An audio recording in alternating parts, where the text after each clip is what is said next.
Morning everyone. Shrimati Mohardevi Tapadia girls college Jaswantgarh के इस YouTube channel में आप सभी का बहुत बहुत स्वागत है। आज का हमारा जो डिस्कस का टॉपिक है वो है कॉस्ट वॉल्यूम प्रॉफिट और ब्रेक इवन एनालिसिस यानी समविच्छेद बिंदु विश्लेषण। तो इसमें हमने क्वेश्चंस तो आपने बहुत सारे देखे हैं, हमने किए हैं, इससे संबंधित वीडियो भी हमने बहुत सारे बनाए हुए हैं। तो हम एक डायग्राम के द्वारा इन चीजों को किस तरीके से शो किया जाता है उसके बारे में थोड़ा सा डिस्कस करेंगे। एक सिंपली एक डायग्राम में आप ये सारी चीजें बना सकते हो और इसमें बता सकते हो कि ब्रेक इवन की कंडीशन क्या है, फिक्स कॉस्ट की स्थिति क्या है और वेरिएबल कॉस्ट की कंडीशंस क्या है, सेल्स लाइन किस तरीके से होती है। तो वो आज हम सारी चीजें हैं जो डायग्राम के द्वारा है जो शो करेंगे, बनाएंगे। तो सबसे पहले हमें क्या करना होता है, इसके लिए हमें OX और OY खींचना होता है, दो अक्ष एक्सेस X एंड Y। तो इसके लिए सबसे पहले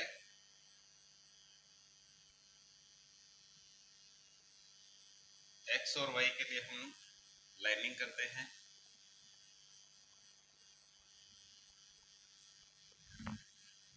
X और Y, OX और OY हमने दो अक्ष है जो इसके ले लिए हैं। इधर आता है आउटपुट और इधर लेते हैं कॉस्ट एंड रेवेन्यू, लागत और रकम। हम इधर इनको दोनों को दर्शा सकते हैं। अब है जो हमें चीज देखनी है वो है कि सबसे पहले हम क्या खींचे। तो सबसे पहले हम थोड़ा सा इस साइड में एक सेल्स लाइन खींचते हैं जो बीचों बीच या 45 डिग्री के कोण पे लगभग होती है। ये इस तरीके से लगभग 45 डिग्री के कोण पे होनी चाहिए। तो सेल्स लाइन है सीधी हो ज्यादा अच्छा लगता है। तो इस तरीके से ये हमने सेल्स लाइन है जो ऊपर बना दी है।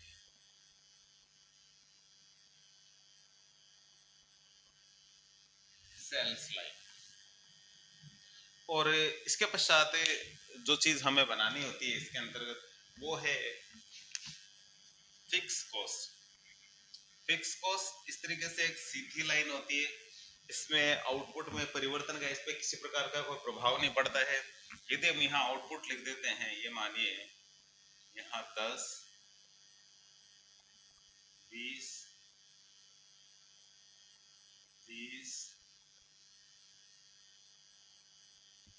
40, 50, ठीक है। आउटपुट है जो कि इन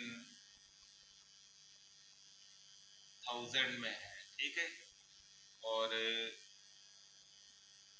इधर कॉस्ट इन लैक्स कर देते हैं, लाखों में। तो इसको भी इस तरीके से हम दो समान अंतर करते हुए लिखेंगे, 4, 6, 8 और ये 10। तो इस तरीके से ये फिक्स कॉस्ट है, तो इसको हम लिख देते हैं यहाँ। और ये जो नीचे का एरिया सारा का सारा किसका होगा, फिक्स कॉस्ट का होगा। सेल्स लाइन को हम थोड़ा सा डार्क कर देते हैं, थोड़ा इसको गहरा बना देते हैं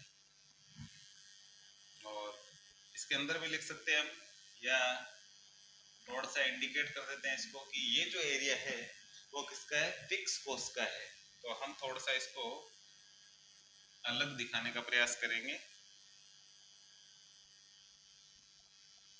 और इस तरीके से इसमें डैश डैश करके अलग जो लाइनिंग है जो कर देते हैं, जिससे कि ये जो एरिया अलग ही दिखे। और इसमें हम लिख सकते हैं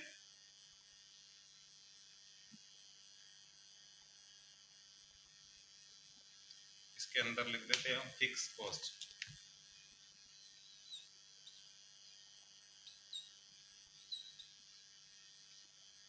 तो ये इस तरीके से हमने थोड़ा सा इसको डार्क करते हुए और लिख दिया है।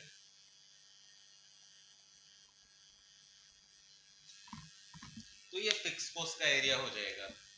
उसके बाद में हमें बनानी होती है वेरिएबल कॉस्ट। तो वेरिएबल कॉस्ट हम जानते हैं कि फिक्स कॉस्ट के बाद से यहाँ से हम जोड़ेंगे तो यहाँ से ऊपर होती हुई जाएगी, ठीक है। तो वेरिएबल कॉस्ट को हम बिल्कुल अलग ही दिखाना चाहते हैं, तो यहाँ से इसको बनाएंगे इस तरीके से ऊपर की ओर। ये जो एरिया होगा थोड़ा सा इसको ऊपर की ओर बनाते हैं हम।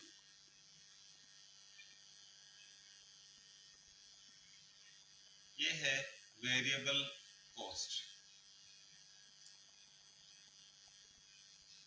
ये जो एरिया है इसका, ये वेरिएबल कॉस्ट का होगा। इसमें थोड़ा सा हम अलग लाइनें कर सकते हैं या इसको खाली भी छोड़ सकते हैं। इसको पूरा यूं टेढ़ा लिख सकते हैं यहाँ,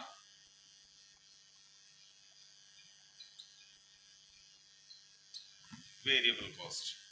तो इस तरीके से ये लागत है जो आ गई है। अब हम देखते हैं कि सबसे पहले बीईपी की बात करते हैं। ब्रेक इवन पॉइंट कहाँ होता है, ठीक है। ब्रेक इवन पॉइंट एक ऐसी कंडीशन होती है जहाँ संस्था को न तो लाभ होता है न हानि होती है, वो कंडीशन ब्रेक इवन की होती है। तो वो इस डायग्राम में हम बनाना चाहे तो यहाँ देखेंगे कि फिक्स ये जो लेवल है, ठीक है, जहाँ सेल्स लाइन जो वीसी को काटती है ऊपर की ओर, क्योंकि टीसी और ये फिक्स कॉस्ट और वेरिएबल कॉस्ट ये दोनों जोड़े हैं तो ये जो स्थिर लागत हो जाती है फिर, ठीक है। ये जो पोर्शन है नीचे वाला ये वेरिएबल कॉस्ट का है, तो हम इसको यहाँ लिख सकते हैं वेरिएबल कॉस्ट। और ये जो पार्ट है ऊपर जो इन दोनों को जोड़ने से जो लाइन बन रही है इसको बोलते हैं टोटल कॉस्ट। अब ये टोटल कॉस्ट की लाइन है, ठीक है। ये जो तिकोना आपको हिस्सा दिखाई दे रहा है ये वेरिएबल कॉस्ट का है। ये जो एकदम से आयताकार जो स्थिति आपको दिखाई दे रही ये है स्थिर लागत के। इन दोनों को जोड़ देते हैं तो टोटल कॉस्ट आ जाएगी टीसी, ठीक है। तो ये इस तरीके से तो टीसी जहां सेल्फ लाइन को काटती है यहाँ होती है बीईपी की स्थिति। हमने अभी बात करी कि बीईपी की कंडीशन क्या होती है, तो जहां न लाभ होता है न हानि होती है उस कंडीशन को हम कहते हैं बीईपी ब्रेक इवन पॉइंट। तो यहाँ लागत और आगम सारे क्या बराबर हो जाते हैं, तो ये जो कंडीशन है इसको हम कहते हैं बीईपी की कंडीशन। इसको हम थोड़ा सा नीचे मिला देते हैं यूं।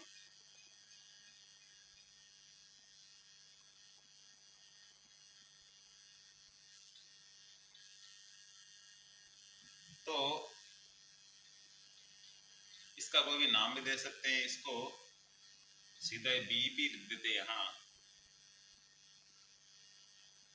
इसको थोड़ा सा ऊपर लेके चलते हैं इस तरीके से इस लाइन को।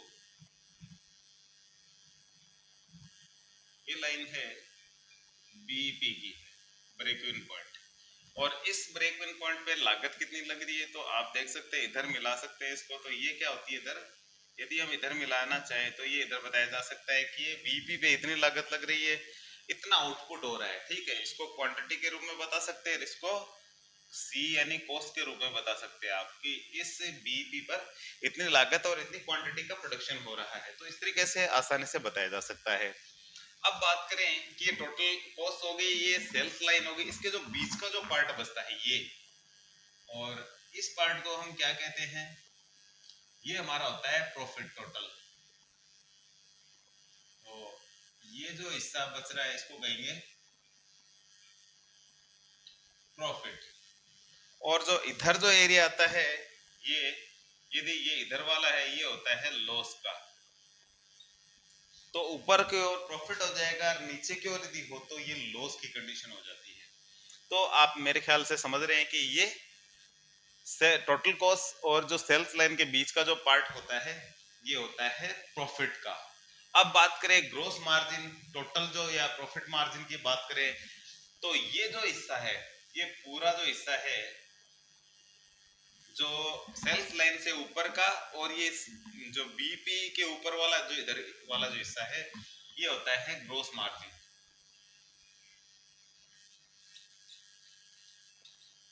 ये जो सारा हिस्सा है वो सारा क्या होगा, ग्रोस मार्जिन का होता है।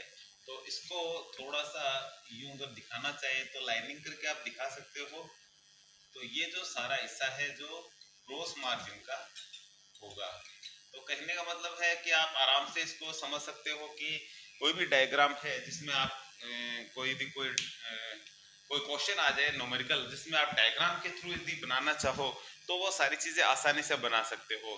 यदि आपके सामने न्यूमेरिकल क्वेश्चन आता है, न्यूमेरिकल क्वेश्चन को हल करिए, हल करने के बाद में जो फॉर्मूलों के माध्यम से आप उसको हल करोगे तो इसमें जो आउटपुट आता है, ठीक है, आउटपुट यानी बीईपी का जो, यदि आपसे बीईपी पूछा जाता है सामान्यतः, तो बीईपी में आप ये आउटपुट दिखाएंगे यहाँ, और बीईपी में जो टोटल वैल्यू जो लागत लग रही है ये आप इधर दिखा सकते हैं आंकड़ों के हिसाब से। जो भी आपके आंकड़े हो यहाँ लिखेंगे, यहाँ लिखेंगे आउटपुट क्वांटिटी में, और यहाँ उसकी कॉस्ट है जो बीईपी की लिख सकते हैं। तो इस तरीके से सीधे आप फॉर्मूलों के माध्यम से ये चीजें निकालिए, और ये डायग्राम ये जो बना करके इसमें जो चीजें होती है वो आप इसको आसानी से समझा सकते हो सारी की सारी चीजें। तो आज के वीडियो में इतना ही, मिलते हैं नेक्स्ट वीडियो में, तब तक के लिए धन्यवाद। अपने वीडियो को लाइक कीजिए, शेयर कीजिए, और यदि चैनल को सब्सक्राइब नहीं किया है तो वो भी जरूर कीजिए।